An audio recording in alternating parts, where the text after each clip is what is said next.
Do you often hear people thanking someone for discipline or for the hardship that they're enduring? You don't normally hear a child or a junior high student or high school student saying, "Mom and Dad, thank you so much for grounding me, for taking my phone away, for taking my keys away. That really helped a lot as far as me growing up and being more responsible." You don't normally hear too many employees telling their bosses, "Thank you so much. I'm just so glad you caught me slacking, surfing the net instead of doing my job. And because I got written up, I'm going to be a much better employee going forward."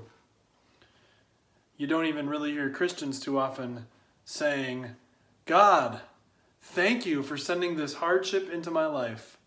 Thank you for this difficult road that I've been facing and dealing with, because it's been so inconvenient and terrible and at times borderline awful. Thank you for that." Yet God says we can be thankful even during times of hardship. When we endure hardship as discipline, the big picture is that if we focus on handling all of that in a God-centered way, then good results come. It's worth mentioning, isn't it, that you are going to be facing hardship. There are times when you are going to need to be disciplined. You could either handle that without God, or you could handle that with God squarely in the middle of your heart. And when we do that, listen to the end result from Hebrews chapter 12, verse 11. "No discipline seems pleasant at the time, but painful. Later on, however, it produces a harvest of righteousness and peace for those who have been trained by it." Nobody is disciplined, nobody faces hardship and immediately says, "Thank you, this is pleasant."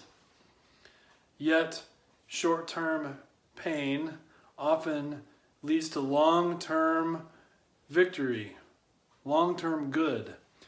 The scripture says a whole harvest, an abundant amount of righteousness and peace for those who have been trained for it, trained by it. That means that a whole abundant amount of living the right way in peace and calm and stability, when you're able to help others grow closer to God instead of being so staggering and reeling and selfish you can't help really anybody with anything. A whole harvest of loving reactions, of joyful outlook, of peaceful attitudes, of patience galore instead of impatience. That all comes from enduring hardship as discipline in a God-pleasing way. A whole harvest of being kind and good, not self-centered and biting. A whole harvest of being self-controlled, not out of control.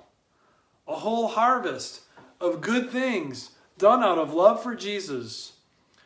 More time spent in the scriptures, more time spent in prayer, more time helping other people to be that exact same way. That all comes from enduring hardship as discipline, even though it doesn't seem pleasant in the time, but painful.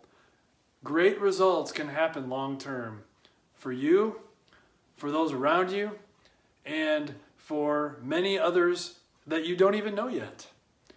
So if you're enduring hardship today, keep that in mind. The hardship time will pass, but the harvest of righteousness and love that flows from it will not.